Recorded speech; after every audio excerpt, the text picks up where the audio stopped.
Hello Cosmonaut, today we're going to be exploring what Reddit asks soldiers of Reddit. What's the quickest way you have seen someone ruin their military career? Anwser 1. It was officer candidate school back 2019. This dude who I knew was a recovering alcoholic was in my company. We got a 4-day pass for Thanksgiving with explicit guidance to not drink. Of course, we all ignored that. Homeboy decided he was going to do a series of stupid things. First, he grabbed a bottle of whiskey and a case of White Claws and started to work on those. Then, White Claw case in hand, and obviously hammered, he headed to Waffle House. There he ate his meal and left without paying. Naturally, the police followed up and engaged with him. Instead of being like, "Oops, my bad, slipped my mind," he decided he's just gonna throw a punch. Anwser 2. Speaking of sex near a dumpster, this happened at Marine Corps OCS a long while back. Male officer candidate and female officer candidate decide to have sex behind the dumpster between their barracks. Female candidate must have told someone in her platoon because the truth came out during peer evaluations. So the command finds out. She gets kicked out, he gets kicked out, and is not allowed to become an officer, but instead has to enlist and serve for 4 years to pay back the government for the ROTC scholarship money he was given. Anwser 3. I was on leave for the December 31st, 1999 Millennium celebrations. Smoked a ton of weed and dropped some acid for the party. Came back to base 3 days later and was picked randomly for a urine test. Here is where the story gets interesting. One of my best friends in the squad was also selected for the tests. The dude was the cleanest guy I ever met. Never even had any alcohol, or so he claimed. While we were waiting for our tests, I told him of my situation, and he came up with an idea. Went to the toilet and came back with a condom full of his clean urine. I sat for a long while with that thing in my pants side pocket, warming my thigh, trying to work out the logistics of puncturing the condom just enough for it to piss into the test container, but without ripping. For the test, we had to leave the bathroom door open and had someone standing behind our back to make sure we're not doing anything sketchy. After all that, just before my turn was about to come up, our CO walks in, starts making a mess with the drug test crew, that this was taking far too long, and they were delaying our field training. Dragged us out of there without us doing the tests. The CO had me figured out and was adamant not to lose me to some random bullshit, so he came to our rescue. Love those two guys to this day, 25 years later. Left me with a great story, at the very least.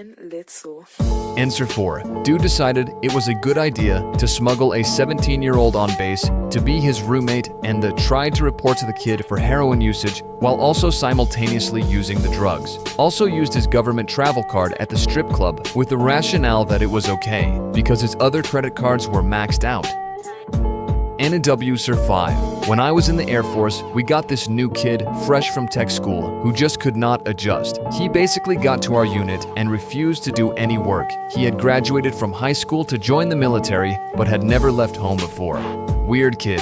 Anyways, while they were doing the paperwork to kick him out for failure to adjust or something, they would sit him in a room with the book we had to study for our career field. He did this for months because they couldn't have him work mission. So the MSGT thought he would be ready to take the test because he had done nothing for months but study. They sent him to the testing office to go through his workbook with the proctor. Well, she calls the SJIT back and is like, "What the hell?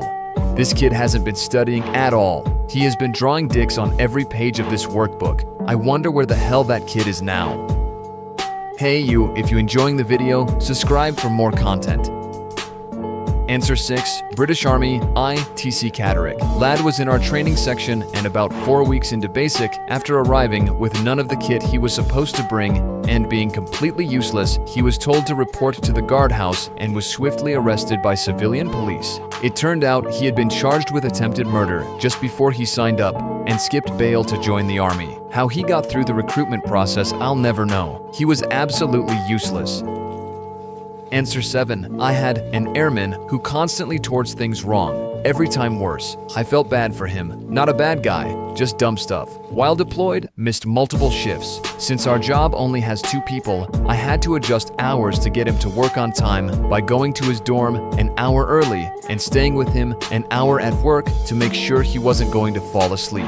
Extending my work hours to 14 a day. Moved out of his apartment and was living in a car, or tent, in a parking lot. I never knew he moved, but someone saw him and told leadership. going around me. Loved having my first shirt call me into his office and asking me about this and looking like a dumbass not knowing. It was for 2 weeks, and by the time I found out, he had already had a new place. Constant towards things wrong in his job duties. Have to have someone else review all of his work to ensure it's done correctly. Finally, a DUI. I had to stand in front of the wing commander with him and our leadership while he got scolded. When the WC asked him to leave and asked us could we turn this around, the room went silent. I finally said, "Hell no, he needs to go."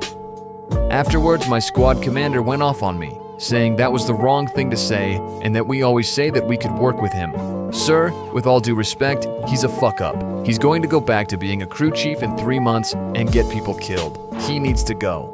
They kicked him out. Again, just one of those guys who really didn't have bad intentions, just a dumbass. Anwser 8. I was on an oiler and we were taking on oil from a USNS oiler. Navy command staff with a civilian crew. The ships were each about 30,000 tons and crews just 150 feet apart.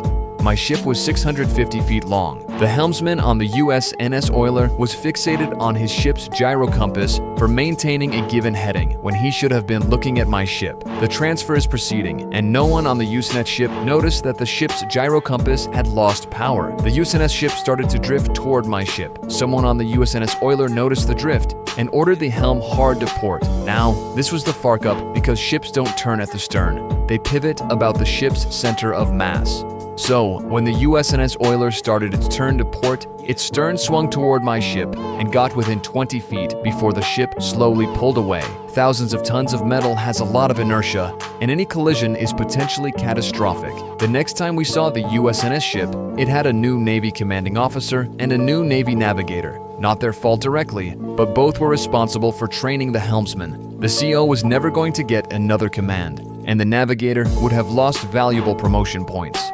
Anwser 9 know a woman who married an army captain. Really bright guy, but socially clueless. He was having some disrespect and minor insubordination problems with a sergeant who worked for him. So she went and talked to her husband's CO about it. I heard all of this from her, and she was really chagrined that her conversation didn't solve his problems and that he was mad at her. I was looking at her in horror when she told me this story. They wound up divorcing within a couple of years, and I was happy for him.